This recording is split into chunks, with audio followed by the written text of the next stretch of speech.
हरियाणा कांग्रेस में चल रहे घमासान के बीच में बांगर की धरती नया कुरुक्षेत्र बन गई है। बांगर पर वर्चस्व कायम करने के लिए पूर्व सीएम भूपेंद्र हुड्डा और सांसद रणदीप सुरजेवाला में होड़ लग गई है। दोनों ही नेता बांगर की धरती पर वर्चस्व कायम करने के लिए पूरी ताकत से जुट गए हैं। कैथल और जींद जिले की बांगर की धरती में अपना दबदबा कायम करने के लिए दोनों ही नेताओं ने पूरा दमखम लगा दिया है।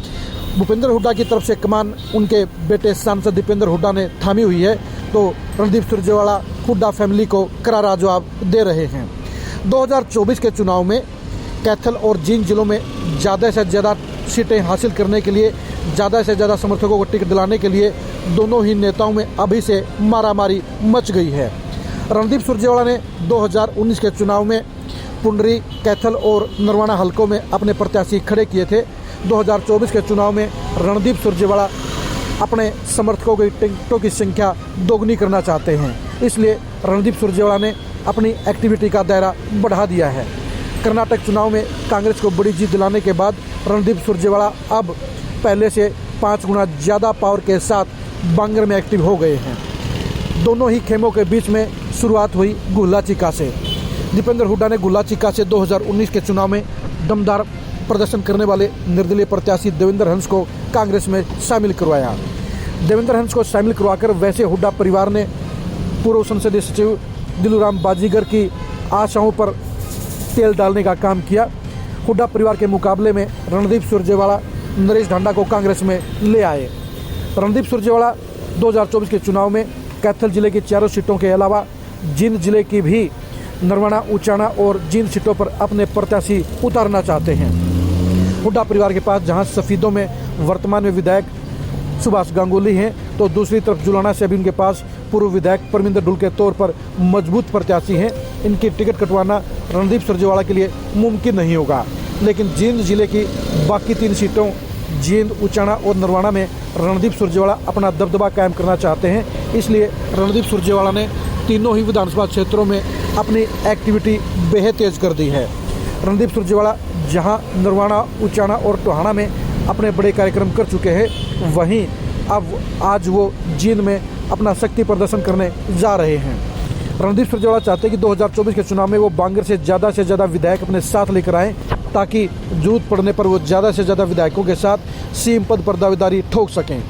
वहीं दूसरी तरफ हुड्डा परिवार भी बांगर की अहमियत को समझता है, इसलिए वो भी जींद जिले से और कैथल जिले से ज़्यादा विधायक हासिल करना चाहता है।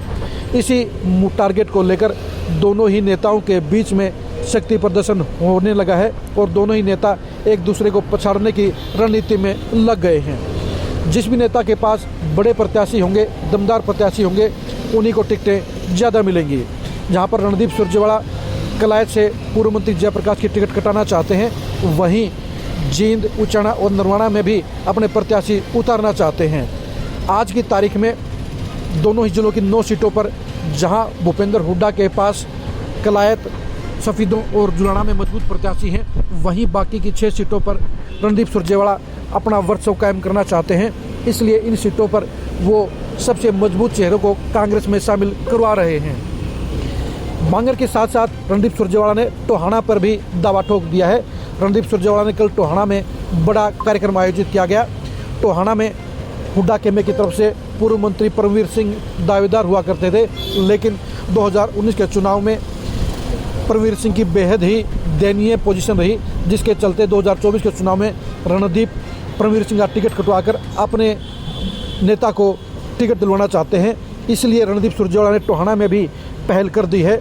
रणदीप सुरजेवाला की बढ़ती हुई सक्रियता भूपेंद्र हुड्डा खेमे के लिए खतरे की घंटी बजा रही है। इसलिए दीपेंद्र हुड्डा ने भी पूरे बांगर में अपना फोकस कर दिया है और वो ज़्यादा से ज़्यादा कार्यक्रम बांगर में करके अपना वर्चस्व कायम करना चाहते हैं। दोनों ही नेताओं के बीच में चल पड़ी ये होड़ कांग्रेस पार्टी को मजबूत तो जरूर कर रही है, लेकिन कांग्रेस पार्टी के अंदर खेमेबाजी भी बढ़ाने का काम कर रही है। ये साफ तौर पर नजर आ रहा है कि 2024 के चुनाव में रणदीप सुरजेवाला बांगर में अपना दबदबा कायम करने के लिए कोई भी कोर कसर नहीं रखेंगे। इसलिए रणदीप सुरजेवाला ने कैथल और जींद जिलों पर ही सबसे ज़्यादा टारगेट रखा है। वो सोनीपत संसदीय सीट पर भी अपना दावा ठोक सकते हैं।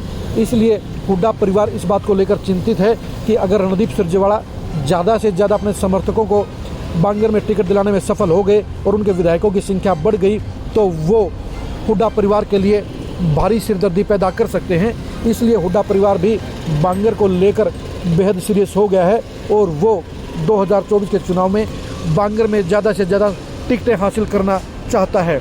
अब देखने की बात यही है कि हुड्डा और रणदीप सुरजेवाला में चल पड़ा एक घमासान कहाँ पर ख़त्म होता है, कौन से नेता के पाले में ज़्यादा दमदार प्रत्याशी आते हैं और कौन सा नेता बांगर में अपना वर्चस्व कायम करने में सफल रहता है। ये तय है कि अगले 1.5 साल के दौरान बांगर को लेकर रणदीप सुरजेवाला और हुड्डा परिवार दोनों ही आमने सामने टकराते हुए नजर आएंगे, दोनों ही एक दूसरे के सामने ताल ठोकते हुए नजर आएंगे और दोनों ही एक दूसरे को पछाड़ने के लिए पूरा दमखम लगाने का काम करेंगे। अब देखने की बात यही है कि रणदीप सुरजेवाला क्या हुड्डा परिवार की बढ़ती हुई पैठ को बांगर में रोकने में सफल हो पाएंगे या हुड्डा परिवार रणदीप सुरजेवाला के बढ़े हुए रसूख को रोकने के लिए बांगर में ज़्यादा से ज़्यादा अपने प्रत्याशियों को खड़ा करने में सफल रहेंगे। बांगर की टिकटें ही तय करेंगी कि 2024 के चुनाव में रणदीप सुरजेवाला और भूपेंद्र हुड्डा में से कौन सा नेता ज़्यादा कामयाब रहेगा, कौन सा नेता ज़्यादा समर्थकों को टिकट दिलाने में सफल रहेगा। ये भी कह सकते हैं कि बांगर की धरती ही कांग्रेस में हुड्डा और रणदीप सुरजेवाला के बीच अगले सीएम की दौड़ को लेकर पहला राउंड साबित होगी। इसलिए दोनों नेता अभी से इस मामले में सीरियस होकर जुट गए हैं। दोनों नेताओं के बीच एक घमासान कांग्रेस को एक नए रास्ते पर लेकर जा रहा है और दोनों ही नेताओं के बीच में बड़ा टकराव होने के आसार पैदा हो गए हैं। अब देखने की बात यह है कि बांगर में कौन सा नेता किस पर भारी पड़ेगा। क्या भूपेंद्र हुड्डा रणदीप सुरजेवाला को समेटने में कामयाब रहेंगे या कर्नाटक की जीत के बाद नई फॉर्म में आए रणदीप सुरजेवाला भूपेंद्र हुड्डा परिवार को बांगर की धरती में ख़त्म करने का काम करेंगे। इन दोनों ही नेताओं की आगामी रणनीति को लेकर, आगामी सियासत को लेकर आप खरी खरी न्यूज़ के साथ जुड़े रहिए। आप हमारे फेसबुक पेज को लाइक कीजिए और यूट्यूब चैनल को सब्सक्राइब कीजिए। नमस्कार।